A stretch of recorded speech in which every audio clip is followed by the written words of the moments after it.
Good morning and welcome to Dublin City FM, where we're in post-Ophelia mode. Just passed through Farrier Park. A couple of large trees were uprooted, but generally speaking, in this part of the world, it wasn't too bad. Now, I'm not trying to undermine what other people have experienced, and particularly not that I'm trying to undermine the fatalities, but it wasn't as bad as I had expected it to be.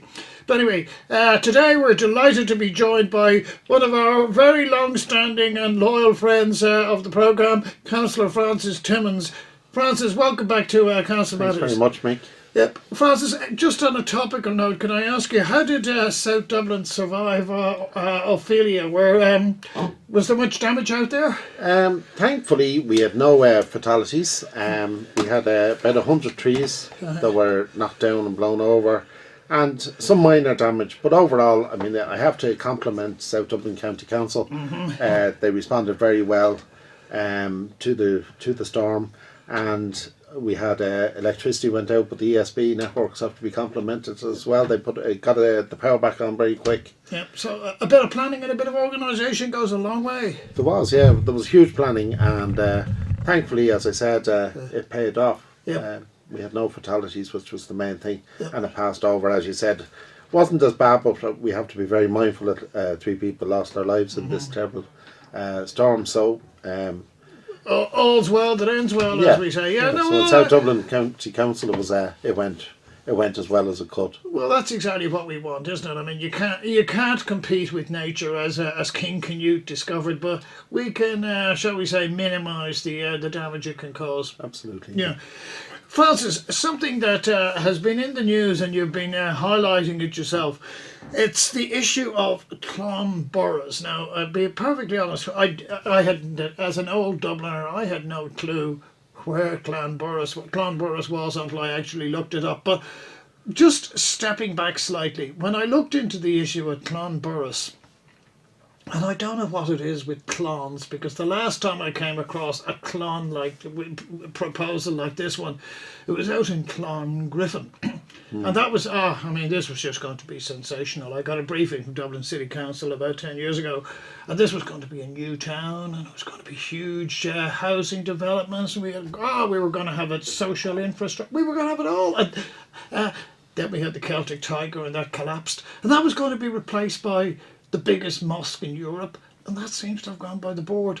Do you have any reservations that we could be having echoes of Celtic Tiger again in Clonburris? Well, from the outset, I'd just like to say, excuse me, that we have a tremendous housing need. We've 8,300 on our housing list out in South Dublin County Council. We've about 465 people registered as homeless. So we have a huge housing need, like the rest of the country. This has the potential to build 8,437 new homes. Of course I do have reservations. Traffic being one of them. And I live very near the Clonburris lands.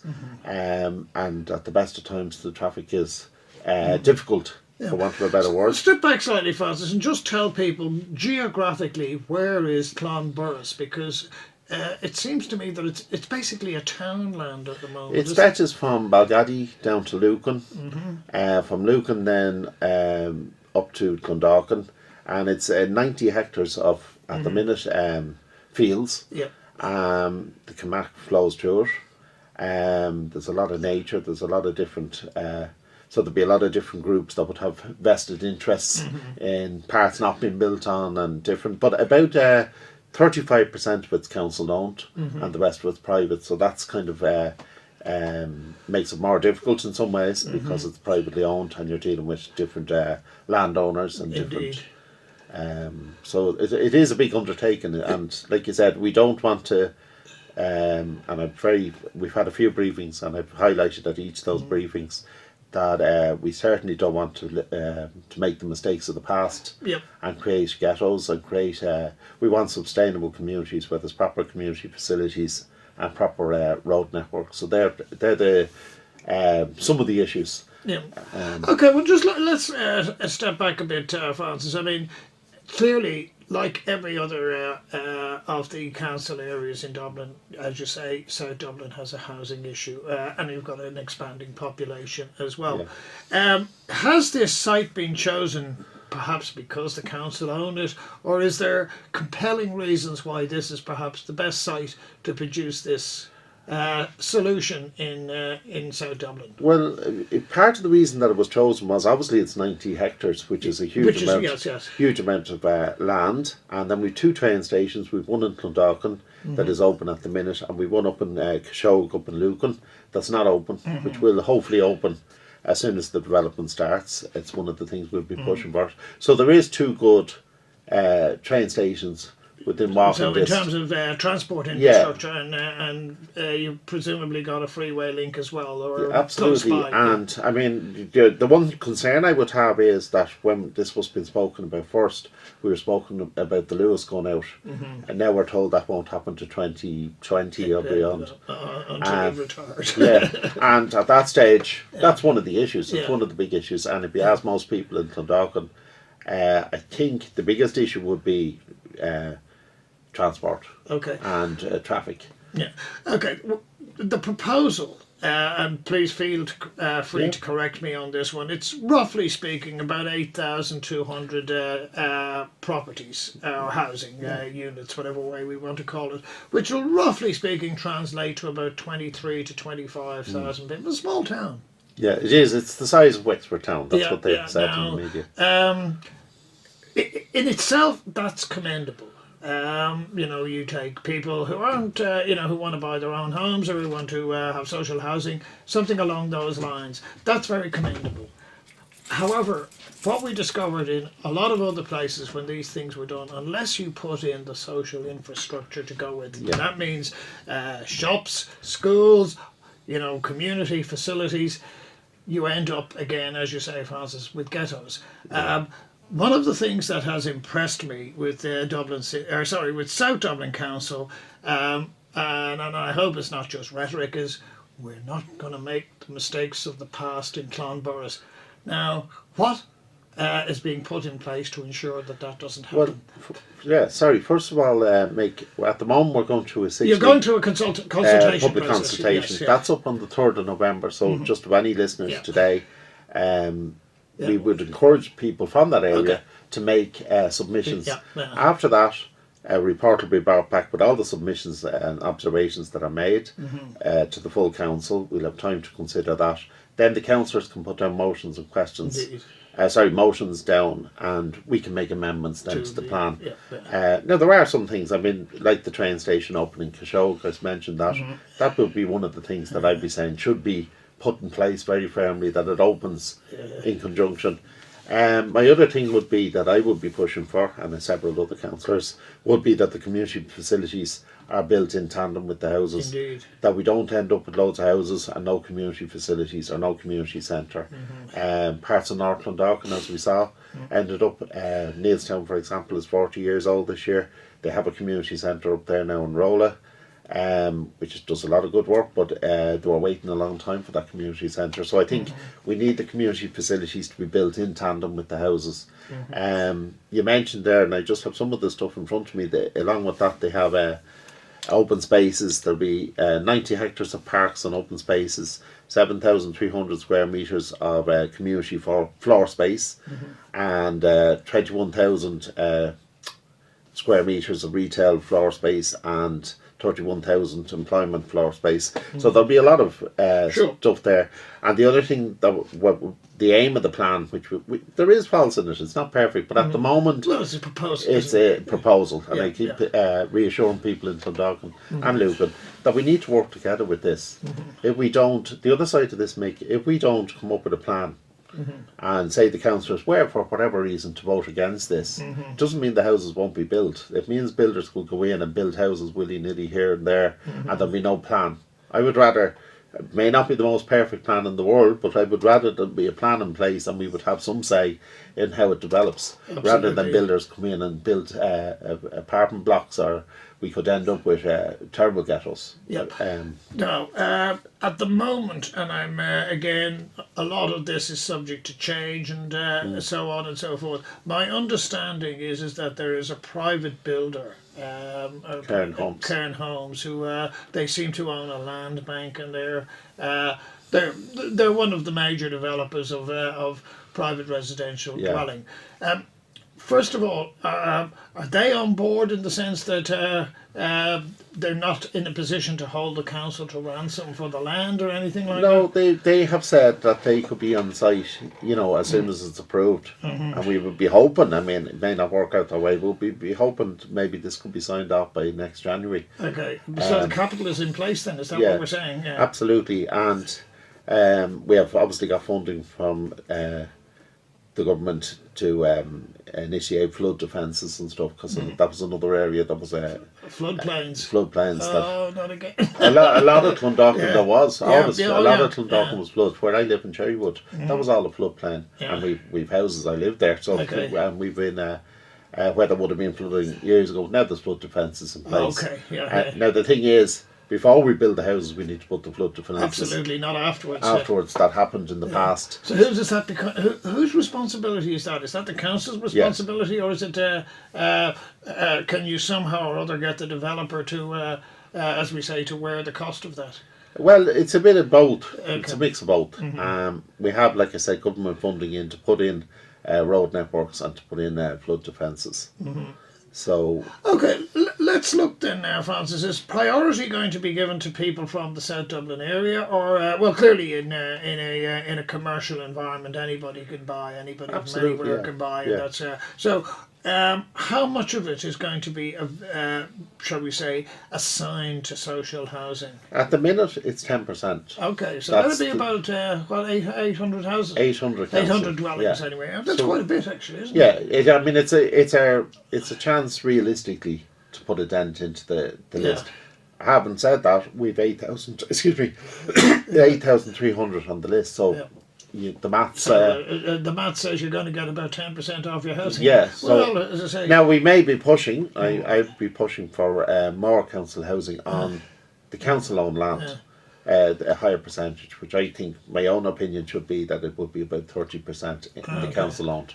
yeah. But that all has to again go to meetings. And Let's revisit controversy then, Francis. Is that back in the bad old days when we had a certain government in power before before Lehman Brothers went belly up, we had the same sort of concept. We'd put in these housing estates and we'd allocate this for social housing. Now, several things happened. One is that all the social housing got stuck in one side and everybody knew about it. The other one is that certain developers were doing dodgy deals and just buying out their responsibilities.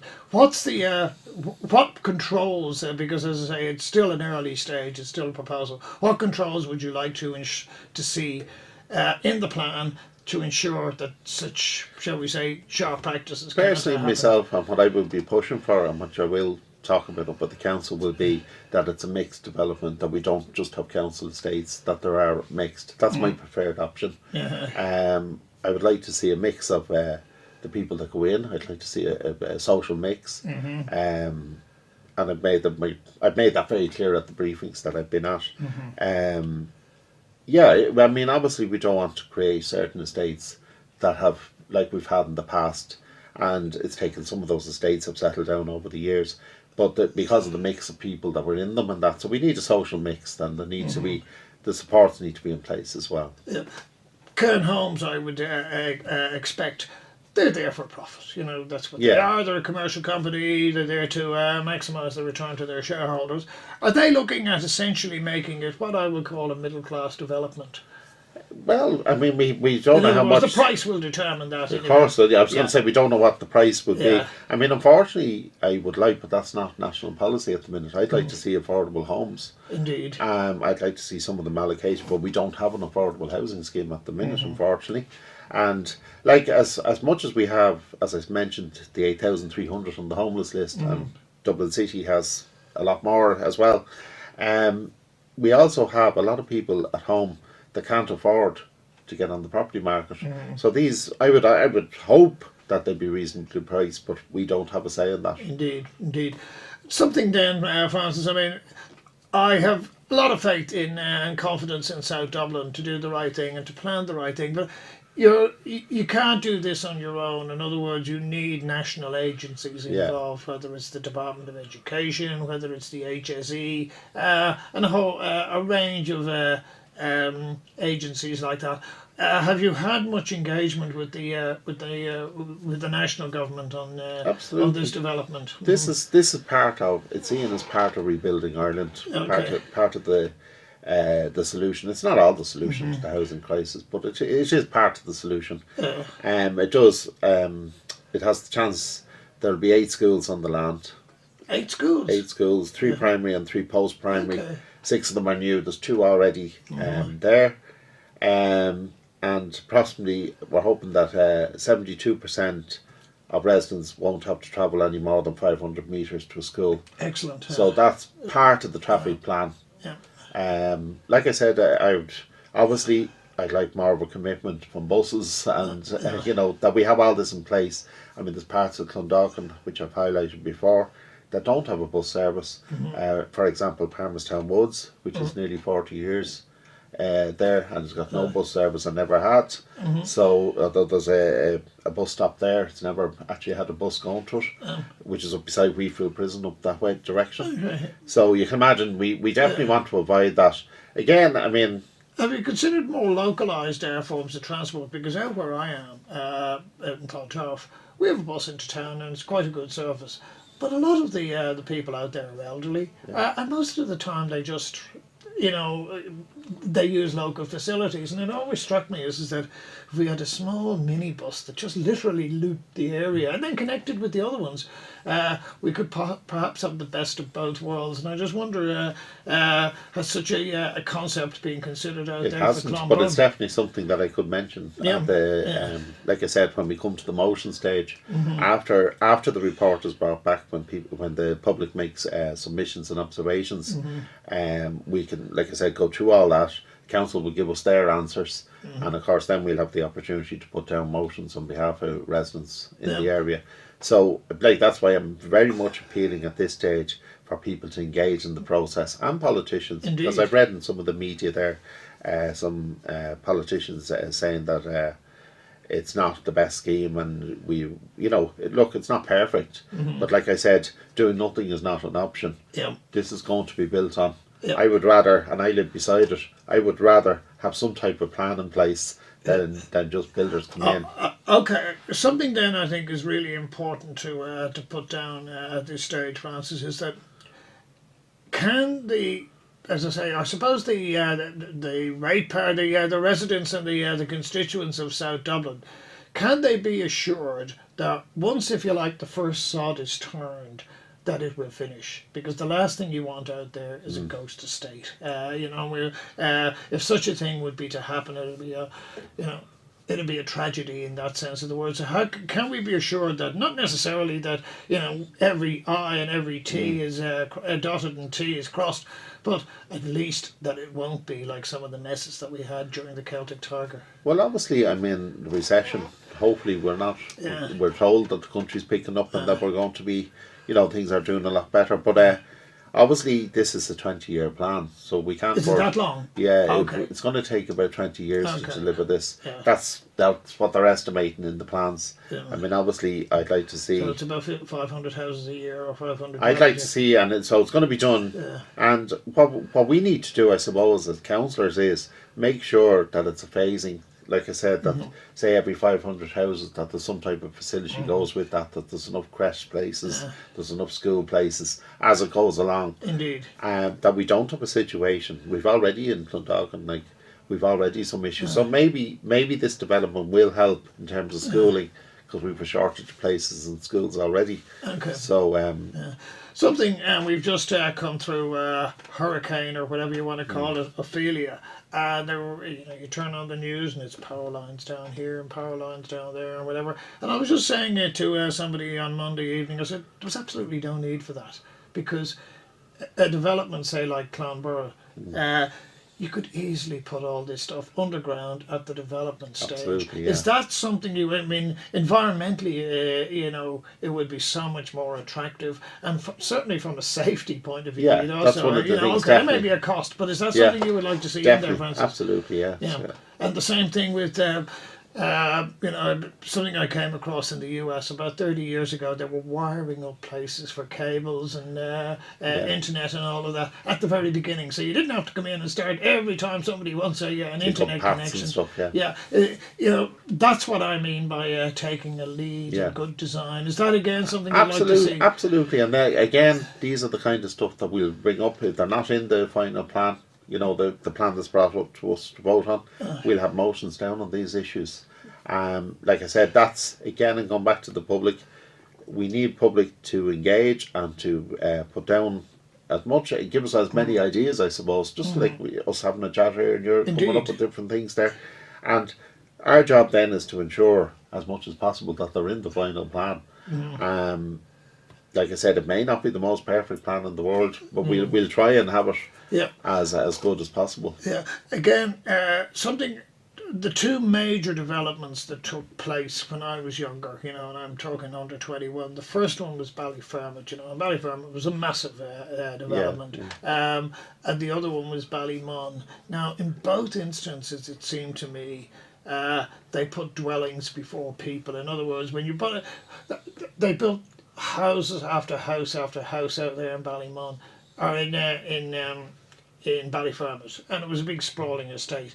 Ballymon, perhaps even more so, because they built tower blocks, but there was no infrastructure, there was no shop. In fact, in Ballymon there was no transport even, and a whole range of social problems came from the very beginning. Now, South Dublin Council don't build shopping centres, neither do Cairn Homes. That's true. What consideration? I mean, it's easy enough for you and I to say, yes, we need a shopping centre in there. Absolutely, there's no question about that. And you need a pub, and you need a church, and so on and so forth. What consideration has been given to ensuring that those facilities are there? Because they're critical. There is a phasing in the plan itself at the minute as it stands. Now, I'd like to see some of those phasing. I'd like to see them tighter. And I'd like to see more of a commitment made, that it's not just, as you said, not just words in a plan. And it's easy, I suppose, to write down things and do they ever happen? But what I would like to see is that these are firm commitments, that, and if that can't be delivered for whatever reason, that we stop building until we can get the commitments in place. Like one, as I said, an obvious one at this stage is for the other train station to open. Indeed. And I would like to see that done fairly quick when the building starts. As Adamstown already is finishing now at the minute, they're working on it. And there is, like I keep saying, there's an awful lot of concern over traffic. We're getting a traffic briefing next week, South Dublin County Council, so I'd be interested to see what they put forward as proposals. Well, indeed, So I mean, again, Francis, and I'm not, forgive me being critical about this, but if you have a look on paper, when Cllr was designed, now Cllr was a very sleepy village when I was a kid. It was the sort of place you went through on the bus to go to the mountains as a Boy Scout. I go out to Cllr now.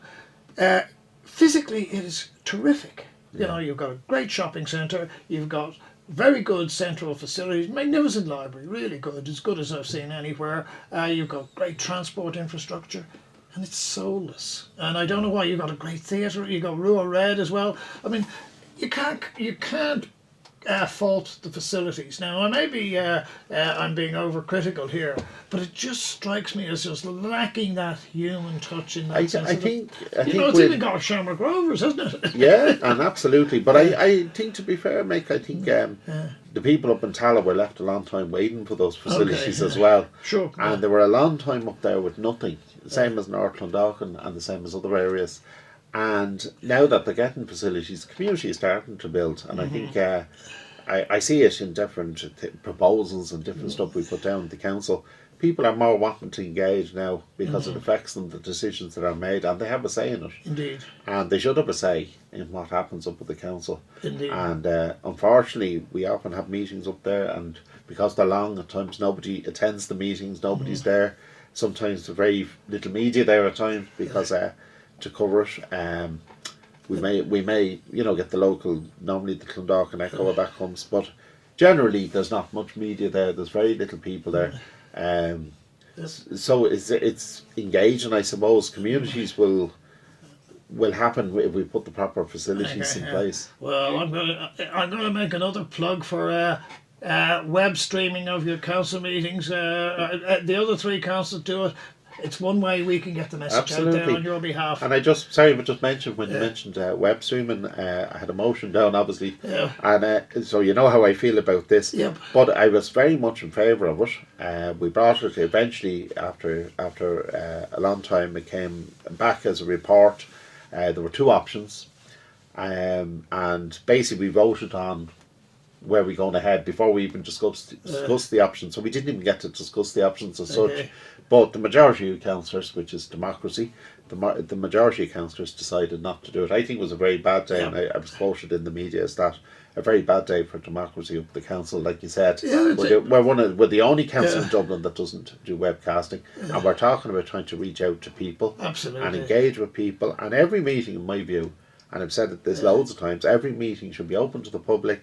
We've nothing to hide. It's a discussion. Absolutely. We all get a bit stage fright, but I mean, what I found is that it's a wonderful way, particularly with Dublin City Council, of essentially holding councillors to task, because instead of, this is actually what you said. And that's a very, and you very find, important. I mean, with the social media, which can be very powerful at the minute, but you find a lot of people put up, this was said, that was said.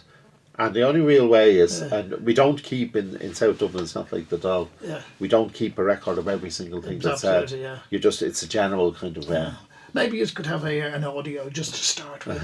So Francis, we're going to run out of can you tell people how can they engage with the process, and how could they have their say? Absolutely, yeah. There's a website called Clonburris.ie.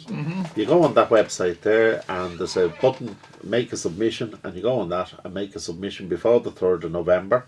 I give out my own email is info@FrancisTimmons.com, and people are more than welcome to contact me. Is it anonymous? They can do both. I don't mind. I mean, people can come to me with a lot of different issues, and I don't always, if they don't want their name used, there's no problem. They can come to me with ideas. I may not, and I will. There'll be times, obviously, I won't agree with everything that's said, but I will listen to every argument that's put forward, and I look forward to engaging with the people. The 3rd of November it is, 2007. Have your say on Clonburris, particularly if you live in the South Dublin Council area.